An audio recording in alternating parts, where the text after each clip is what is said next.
അഗ്നിസാക്ഷി ഭാഗം 8. ഉച്ചയോടെ കാശിനാഥനും ജിതനും കമ്മീഷണറുടെ ഓഫീസിലെത്തി.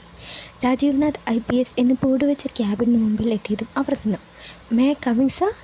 യെസ്. അകത്തു നിന്നും അനുവാദം കിട്ടിയതും ഇരുവരും അകത്തേക്ക് നടന്നു. കമ്മീഷണറുടെ മുന്നിൽ എത്തിയതും ഇരുവരും സല്യൂട്ട് അടിച്ചു.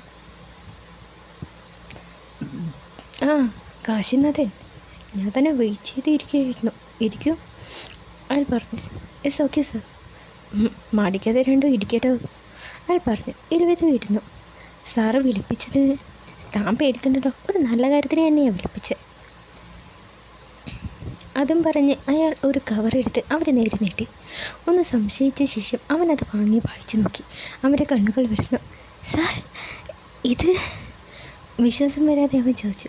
അമ്പരക്കണ്ടോ, സത്യം തന്നെയാണ്. തൻ്റെ ആത്മാർത്ഥ സേവനത്തിനുള്ള അംഗീകാരം തന്നെയാണ്.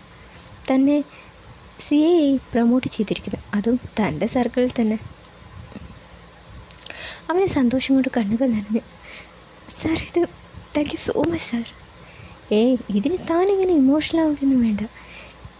ഇത് നീ അറിയിക്കുന്നത് തന്നെയാണ്. പിന്നെ കൂട്ടിനിതേ തൻ്റെ ഈ സാരഥി ഉണ്ടാകും. ജിതനും അവിടേക്ക് ട്രാൻസ്ഫർ ചെയ്തിട്ടുണ്ട്. അത് കേട്ടതും അവനും സന്തോഷമായി. Thank you so much sir. Anyway, congratulations. Thank you sir. അവർ അദ്ദേഹത്തിന് ഹസ്തദാനം നൽകി. കമ്മീഷണർ എഴുന്നേറ്റു. എന്നാൽ ശരി, നിങ്ങൾ ചെന്നോളൂ, എനിക്ക് DIG ഓഫീസ് വരെ ഒന്ന് പോകണം. Yes sir. ഒരിക്കൽ കൂടി സല്യൂട്ട് ചെയ്ത് ഇരുവരും സന്തോഷത്തോടെ പുറത്തേക്ക് നടന്നു. ഇപ്പോഴാണ് സമാധാനമായത്. ഇങ്ങോട്ട് വരുമ്പോൾ ആകെ ടെൻഷനിലായിരുന്നു. ഇപ്പം ശരിക്കും പറഞ്ഞ ആശ്വാസം മാത്രമല്ല, സന്തോഷമായി. ജിതൻ പറഞ്ഞു. അത് കേട്ട് കാശിനാഥൻ പുഞ്ചിരിച്ചു. എത്ര നാളായി ഈ ഒരു ട്രാൻസ്ഫറിന് വേണ്ടി നടക്കുന്നു. ഇപ്പോൾ അതെ അതിൻ്റെ കൂടെ പ്രൊമോഷൻ കിട്ടി.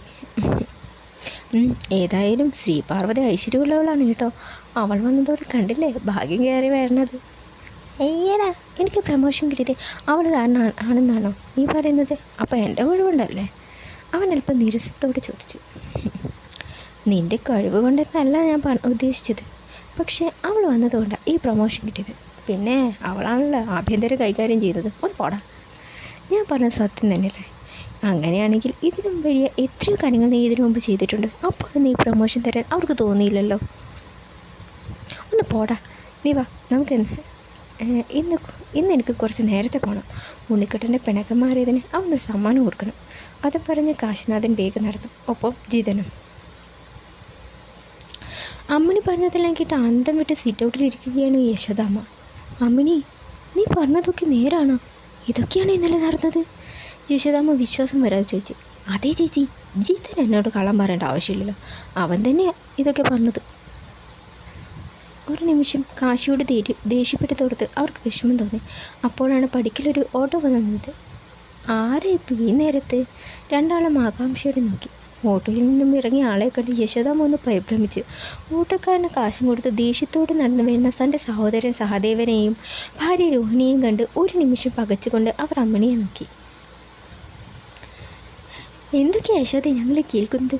കാശി വീണ്ടും കല്യാണം കഴിച്ചു. എന്തിന്? ഒരു കുഞ്ഞുണ്ടായപ്പോഴേക്കും അവനെന്താ വീണെ മടുത്തോ? സഹദേവൻ ദേഷ്യത്തോട് ചോദിച്ചു. ഏട്ടാ, സത്യം അതൊന്നുമല്ല. അപ്പോഴത്തെ സാഹചര്യത്തിൽ അവൻ അങ്ങനെ ചെയ്യേണ്ടി വന്നതാണ്, യശോദ പറഞ്ഞു. എന്ത് സാഹചര്യം? മുൻപ് നമ്മളോട് പോലും ഒരു വാക്ക് ചോദിക്കാതെ അവൻ്റെ ഇഷ്ടത്തിന് കെട്ടിക്കൊണ്ടു വന്നതാണ് വീണെ. അന്ന് അതിനെതിരെ ഒരു വാക്ക് പോലും നമ്മൾ ആരും വേണ്ടിയില്ല. കാരണം അവൻ അന്ന് കല്യാണം കഴിച്ചിട്ടില്ല. പക്ഷേ ഇന്ന് അങ്ങനെയല്ല. അവനൊരു ഭാര്യയും കുഞ്ഞുമുണ്ട്. അത് മറന്നിട്ടാണ് അവനിപ്പോൾ വേറൊരുത്തെ കൂടി കെട്ടിക്കൊണ്ട് വന്നത്. കല്യാണം എന്നാൽ അവനെന്താ കളിതമാശയാണോ? സഹദേവൻ ദേഷ്യം കൊണ്ട് വിറച്ചു. ഏട്ടാ, അത് ഏട്ടനെ ഇരിക്കും, എന്നിട്ട് ഞങ്ങൾ പറയുന്ന കേൾക്ക്, യശോദ കെഞ്ചിക്കൊണ്ട് പറഞ്ഞു. അവൾക്ക് പറയാനുള്ളത് എന്താണെന്ന് കൂടി കേൾക്ക്, എന്നിട്ട് കുറ്റപ്പെടുത്തിയാൽ മതി, രോഹിണി പറഞ്ഞു. അതോടെ അയാൾ കുറച്ച് അയഞ്ഞു. രണ്ടാളും ഉമ്മറത്ത് കയറിയിരുന്നു. യശോദയും അമ്മണിയും എല്ലാം വിശദമായി തന്നെ പറഞ്ഞു. രണ്ടാളും എല്ലാം കേട്ട് അർത്ഥം വിട്ടു നിന്നു. ഇങ്ങനെയൊക്കെ നടന്നു. എന്നാലും അവനാൾ ഭയങ്കരമാണല്ലോ, രോഹിണി പറഞ്ഞു. ആളെ ഭയങ്കര തന്നെയാണ്. ഒറ്റ ദിവസം കൊണ്ട് അവൾ ഉണ്ണിക്കുട്ടൻ്റെ കയ്യിലെടുത്തു, യശോദ പറഞ്ഞു. ആണോ? എന്നിട്ട് അവളെവിടെ? ഞങ്ങളൊന്ന് കാണട്ടെ, സഹദേവൻ ചോദിച്ചു. അപ്പോൾ പടി കടന്ന് ഉണ്ണിക്കുട്ടൻ്റെ കൈയും പിടിച്ച് ശ്രീപാർവതി അകത്തേക്ക് വന്നു. കയ്യിൽ ഇലച്ചീന്തിൽ അമ്പലത്തിലെ പ്രസാദവുമുണ്ട്. അവളെ കണ്ടതും അവർ ഒന്ന് അമ്പരന്നു. നല്ല ശാലീന സുന്ദരി, ഐശ്വര്യം തുളുമ്പുന്ന മുഖം, ശരിക്കും ശ്രീപാർവതി തന്നെ.